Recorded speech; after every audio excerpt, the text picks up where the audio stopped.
Alrighty. So yesterday we started talking about the different phases of matter. Who can name the most common 3 phases of matter? Dallin, go ahead. Solid, liquid, and gas. Good. Solids, liquids, and gas. And when your thing is in a solid form, the particles inside are going to be moving around the slowest. They're kind of locked in their grid formation. When it's a liquid, your particles are going to be moving a little bit faster so that it's more of the liquid formation. And then in a gas, your particles are going to be moving super fast so that they can spread around the room and all of that stuff. There were 2 other states of matter that weren't as common. There's one that's really, really, really cold. Does anybody remember what that was called?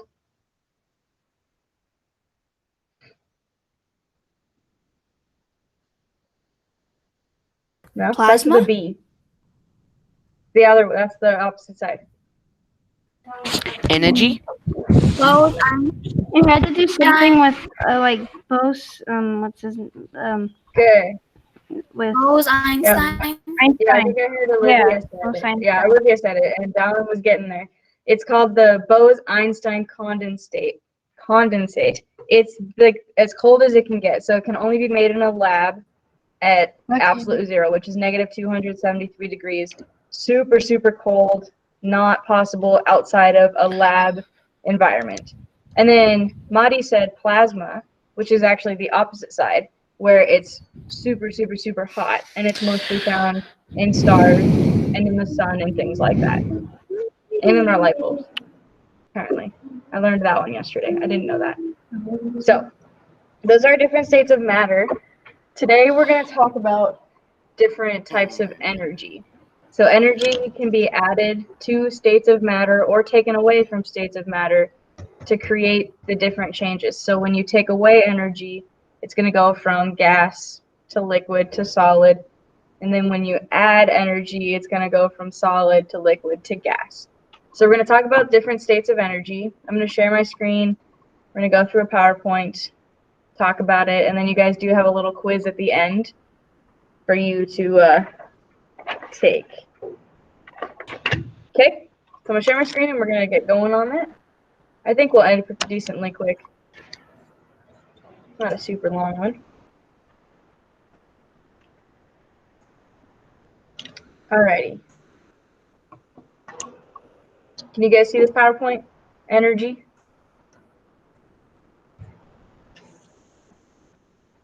Yeah, I can't see you, so.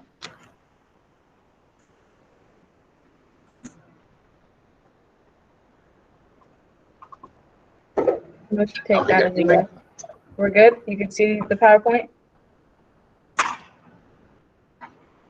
Yoshi's now 6 feet. All right. Can I go some water? So we're going to talk about energy, and we're going to be able to, hopefully by the end of this PowerPoint and the quiz, just to review it, be able to identify some different energy sources and what makes them different. Okay. So, on our PowerPoint. So the first thing, what is energy? It says that energy is the ability to do work. So changing states of matter. Energy is just having the capacity to do something. Okay. Calories measure the energy value in food. So if something has 18 calories in it, it's going to give you energy that's like an 18 energy type of thing. Then you have a joule, which is the standard unit of energy measure, like how much energy you're putting into something. Next one, there are renewable and non-renewable forms. Before we go on, what does the word renewable mean? I can't see you guys, so one of you is going to have to unmute and say what you think. What does renewable mean? Something that was kind of old but is now new again? Yeah, you're on the right track. It kind of just means that you can reuse it, whether it's old, semi-new, or like really, really old, you can just keep reusing this type of energy. It doesn't go away. It's like a cycle of energy that no matter what, you can still be using it. So if renewable means you can reuse it, then non-renewable is going to be the opposite. You cannot reuse those forms of energy. And we'll talk about what's renewable and what forms are not. So the next part, there we go. There's another way to say it. Renewable energy means that it can be replenished, which means we can reuse it. So these tend to be cleaner and do less damage to the environment because you're not constantly using energy and just leaving it there. Renewable energy is going to be better for climate change and all the things that are affecting our environment right now. A lot of big companies are going towards using more renewable energy sources so that they're not constantly putting bad chemicals and toxins into the environment. Okay. I keep getting ahead of the PowerPoint. It builds a way for sustainable energy future. It's kind of where scientists are going right now, trying to find the best way to use energy and make it renewable so that things like electricity and water and gas are all things that are renewable. So we're able to just reuse the same energy sources and not use it and throw it away at the end. Okay. And then renewable or non-renewable means that it cannot be replenished. So once it's gone, is gone. So things like, I don't remember all of them. We're gonna have to look through it. I want to say gasoline is a non-renewable energy source because once you use the gas in your car, it's not like it's there again for you to use, right? So there's some different types of energy. We're going to talk a little bit more in depth on them. There are 6 forms of energy. The first one is mechanical. Okay. That means that it moves objects from one place to another. So can you think of something that would use mechanical energy? It's moving things from one place to another. Any ideas?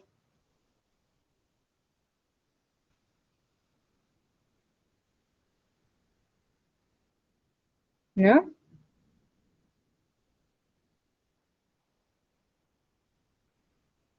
All right. A good example would be throwing a ball. You're using mechanical energy to just take the ball and move it from one place to another. Okay, so that's one type of energy, mechanical. The second one is electrical, which comes from the movement of electrons through a conductor like a copper wire. So something that is the ability to move electricity from one thing to another. This one, I hope that you guys can think of a type of electrical energy. What do you guys think?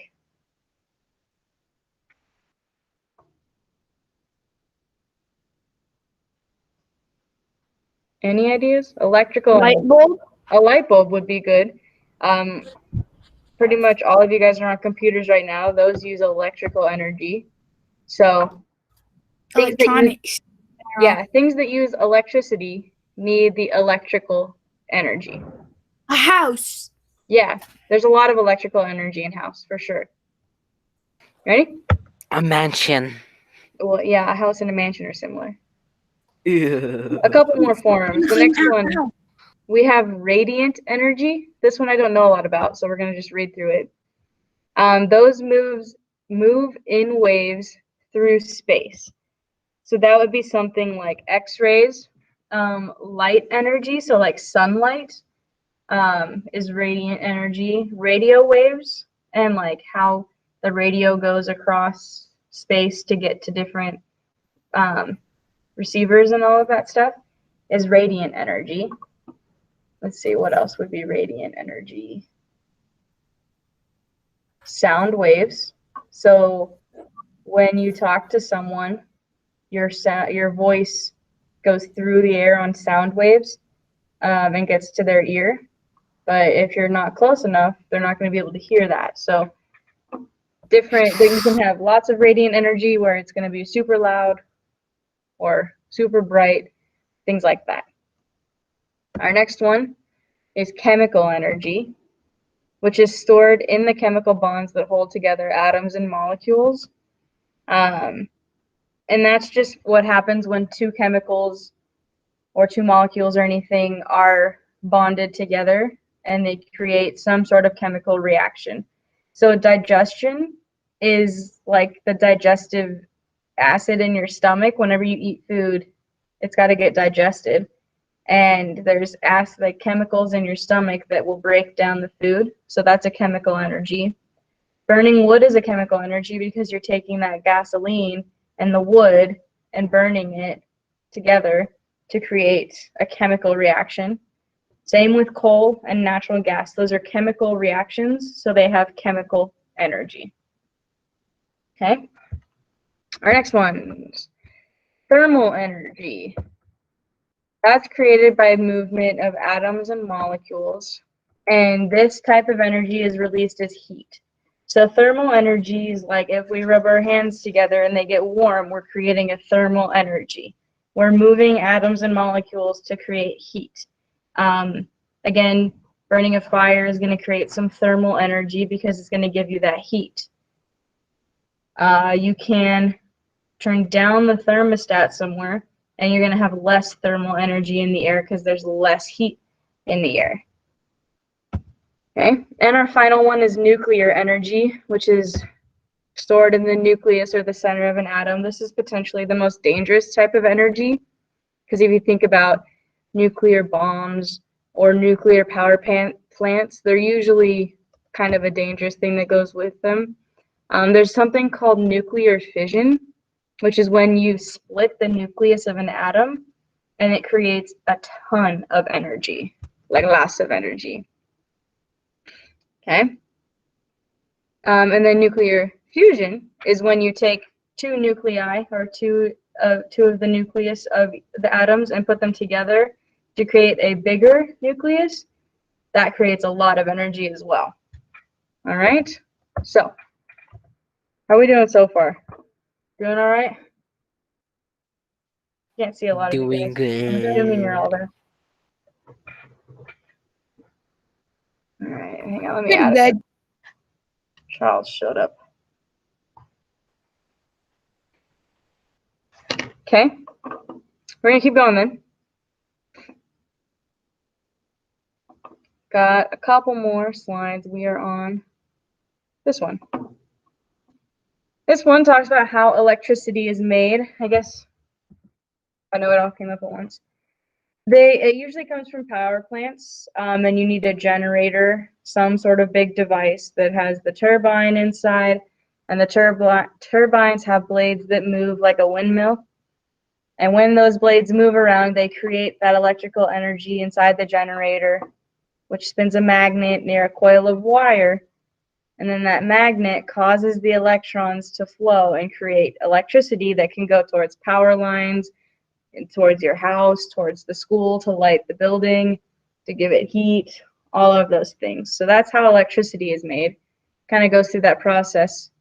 Starts at the power plant from the generator, does all of its things inside the generator, and then sends it to wherever it needs to go. And they can direct it. That's how they get electricity to different houses and stuff like that. There's people there that can direct it to different places. It's an interesting concept. Okay, our next one. What supplies the most energy used in the world? You guys have any guesses? What do you think? What material in the world do you think could give off the most energy? Clouds. Clouds? How so? Water. We drink water for energy, I think. Let's true. We drink water. I hear the chat going off. Let's see.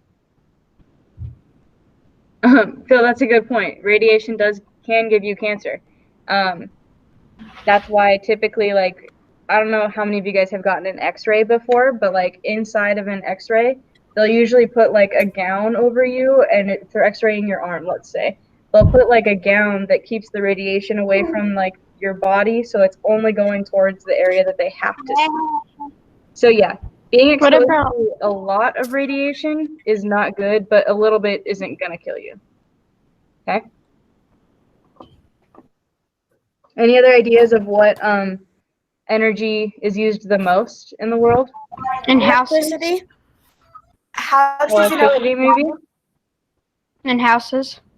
Isn't Okay. that? Wait, But no, I think clouds can also give off a lot of energy whenever it comes to like thunder and stuff. Whenever it rains.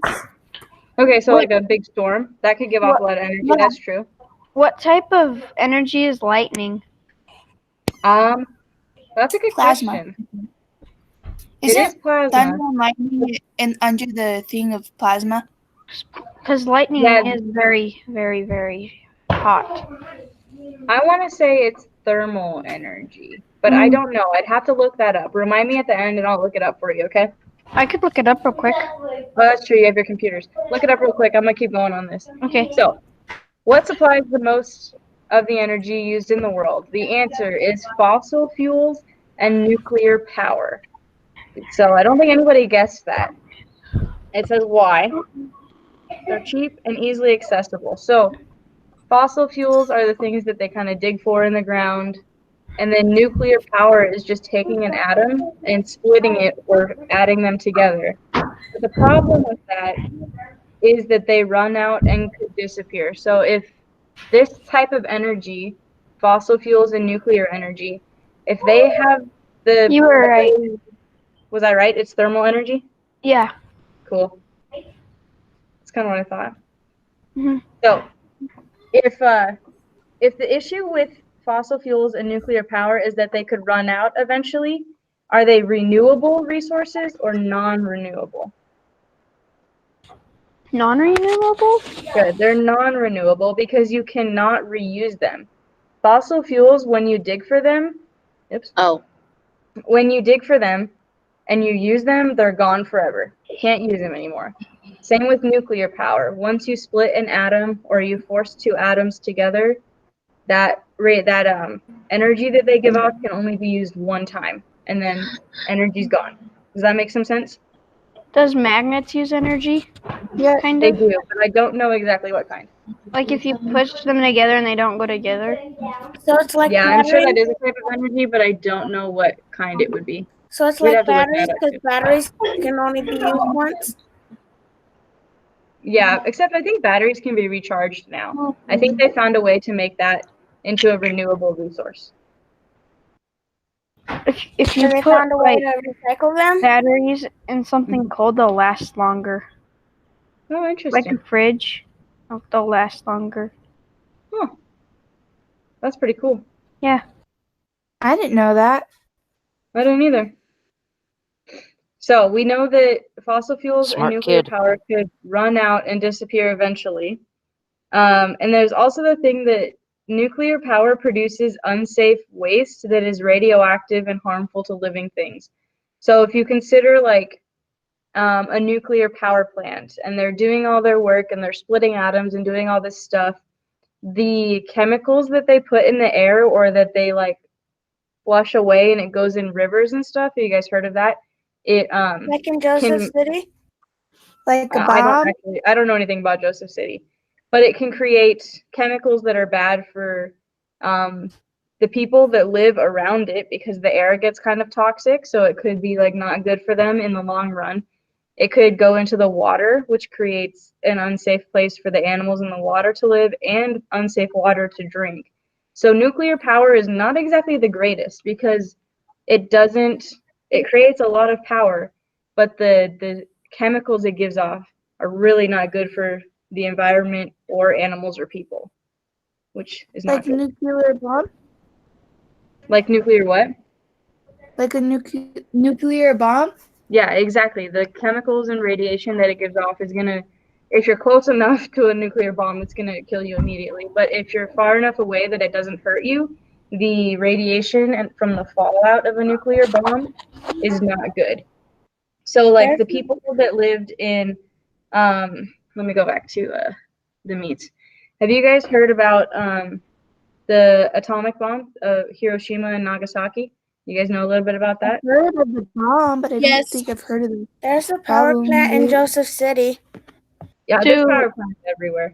Do For sure. electrical eels like use actual electricity of some sort, like natural electricity? Oh, never mind. Potentially, we'd have to look that one up too.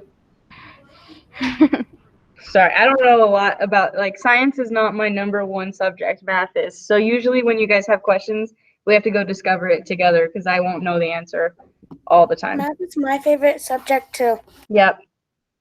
So back to the atomic bomb.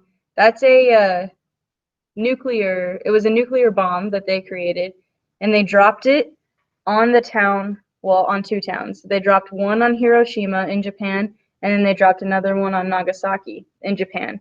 And those two cities, the people that were close enough to where they dropped the bomb, they all died instantly.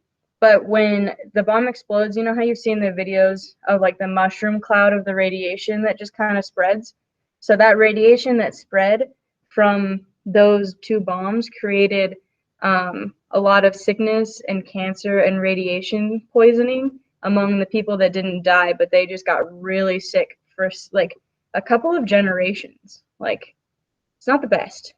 That's why we're like, don't go to nuclear war. It's a bad idea. So, yeah. But that is a big type of energy. It creates a lot of power in a little thing. But it's not renewable. We can't reuse it. So, let's go ahead and keep going to the next one. Some other forms of energy. There's a lot of ways to create energy. So, we're just going to keep going on it. There's solar energy, solar power. That is light that's absorbed from the sun and creates a type of electricity. On the 6th grade side of our school, we have those panels. Those are solar panels to absorb sunlight because it's super sunny here. So why not use the sun and create energy?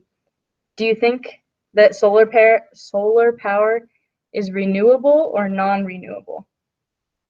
Renewable, because the sun shines down it and you can never run out of like sunlight. Good, that's exactly it. Infinite.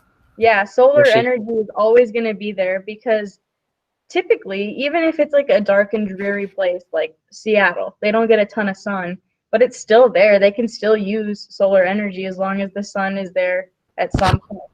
At nighttime, does solar panels work or no? In Seattle? No, like at nighttime, like here, like do solar panels still work at nighttime, or Yeah, do they the way absorb? the way that works is as soon as the sun comes up, the solar panels start absorbing all the energy, and then they store it inside of like I don't know how they store it, but it stores the energy, and then you can use that energy throughout the night when you need it, and then it charges throughout the day when you get sun again. So you don't really have to use like any sort of chemicals and stuff? Not really, no. No. Solar energy is super cool. I really like it. I just like it a lot. We have solar panels on our RV. That's cool. That's a good way to keep the energy low in your RV. I have a solar panel. Cool.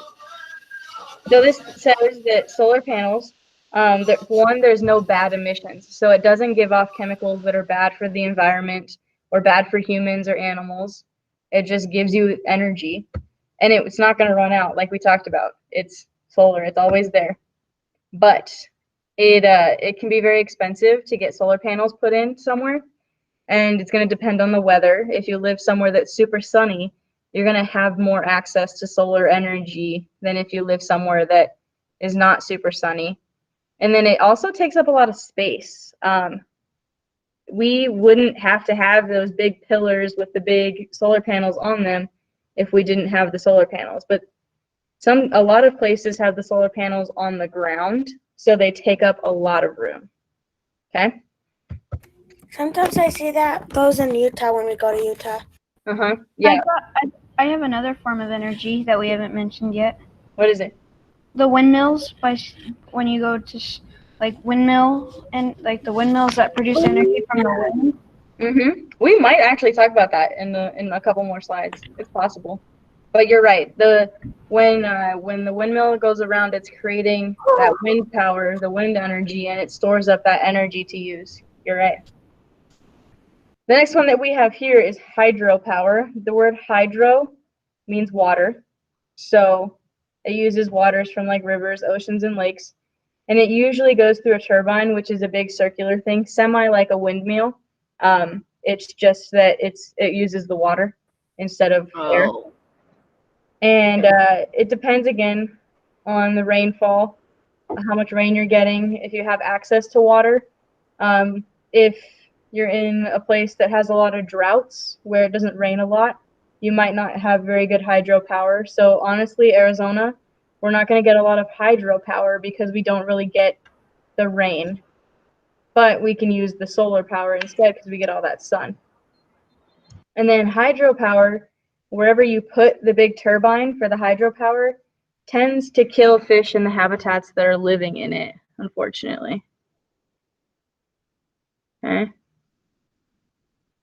Yeah, Phil, a dam is a different, that stores the energy behind it. But yeah, dams can be used to store energy as well, a hydropower. Good. Really? Yeah, so they typically block the water, right? And then usually somewhere in there, there's turbines, like maybe underneath the water that you can't see, that is cycling it and getting energy from that sometimes. It depends on where the dam is, if it's a big one versus a small one. Oh. Mm-hmm. So is that what dams are for? They have different purposes. Sometimes a dam is built to like literally keep the water out of something so that it doesn't flood somewhere. And then sometimes it's built so that it can store energy. It depends on the area. I don't really get how it stores energy. We can look that up after. I don't know the full answer to that one. How about, I thought it could be a bridge. Well, yeah, the people drive over to the top of them too sometimes, like the Hoover Dam in between Arizona and Nevada. I think how they store it is there's like machines inside of the dam and they like soak up the energy. I think so too. And they use it to like What about the dam in between Utah and Arizona? I don't know anything about that one. I've only ever been to the Hoover Dam, so I don't know. But we can look all this stuff up after, when we're in that half hour after the lesson is over. Sound good? Just write down any other questions you get about those ones. All right, our next one is wind power. There we go. So like a windmill, the blades of a turbine spin the same way as every other turbine. Again, wind power is pretty safe. There's not going to be any bad chemicals that come off of it because all it's doing is spinning. So there's no bad chemicals or pollutants like for pollution or everything. And it's pretty cheap. The only issue is that not everywhere is windy, and it's not going to be consistent. It can be kind of noisy. Birds can fly into it, so it could hurt the birds. And then sometimes those turbines, the big windmills, are hard to build and they're not very fun to look at. So people don't like to build them because they don't want something ugly on their land, which is not a great excuse for having bad energy, but we won't go into that. I'm a bit of a climate change fanatic, so we won't talk too much about that. I could go on for a while. Okay, our next one, geothermal. This is when you have the hot water and the steam from the Earth's core, and it's used to run a turbine generator. So if you go down the layers of the Earth, you end up in the core of the Earth is super, super hot, like hot magma type of stuff. It's how volcanoes get, not built, but how they emerge from the ground and stuff. Do you think do you think it's so hot that there's plasma down there? I don't know. Again, another question we'll have to look up. You guys are stumping me today. All right. Again, geothermal energy doesn't really give off bad emissions because it's already in the ground, but it's not as expensive as a fossil fuel, which you also have to dig for. The thing about geothermal energy is that it's hard to find good places to drill, and it can be like super expensive to drill down to the center of the earth to get the energy from there. So that's kind of the hard part of geothermal energy. Okay. And our next one, biomass energy. This one is when you take plant matter and animal waste, so like manure, you burn it and then heat the water for steam to turn a turbine. So basically you put the manure and the plant leftover stuff somewhere, you burn it, and the steam that comes off turns a turbine and can create electricity and things like that. So people will use it on their farms and to get lumber. They'll also do it at the garbage in landfills. And then there's places called energy farms that use it to grow beets, grain, and kelp. So places like that. That one, go ahead. Does coal and trains kind of help it? Like energy, is that kind of energy? Like when you burn coal? Coal is a fossil fuel. So it's one of those ones that's really easy to find, and you burn it and it can create that energy. It's a fossil fuel. But coal kind of gives off the bad chemicals, which is why people don't like it as much. So it's an energy? Yeah. Okay. Biomass energy also creates electricity at pretty much any time. It's readily available, but it can produce quite a bit of pollution. It can be super costly, and it usually crops take away land for food. So those are some downfalls of biomass energy. All right, I think this is the last slide. Just a little bit of a review, what we remember. So let's see if we can get these. What sort of energy comes from the sun? Plasma?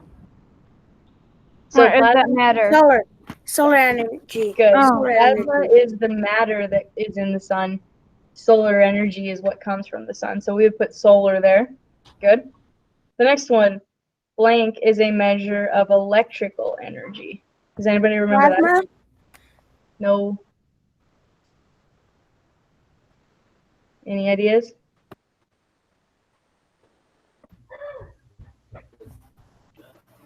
No, that one is joule. It's Joule. Electricity?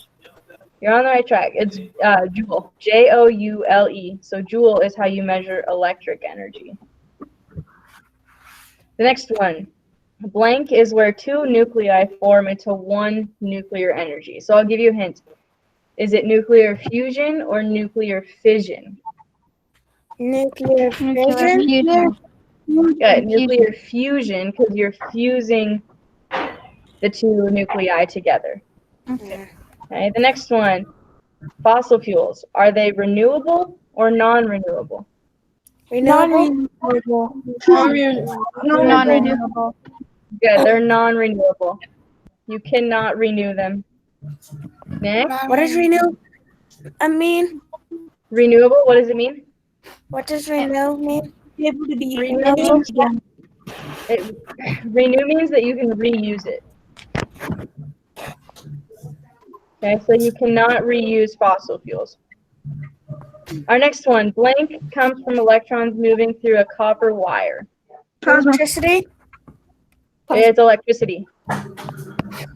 Electricity is when the energy comes through copper wires and you get lights and heat and all that stuff. And then finally, burning landfill waste, so any kind of garbage in a landfill, is a form of what type of energy?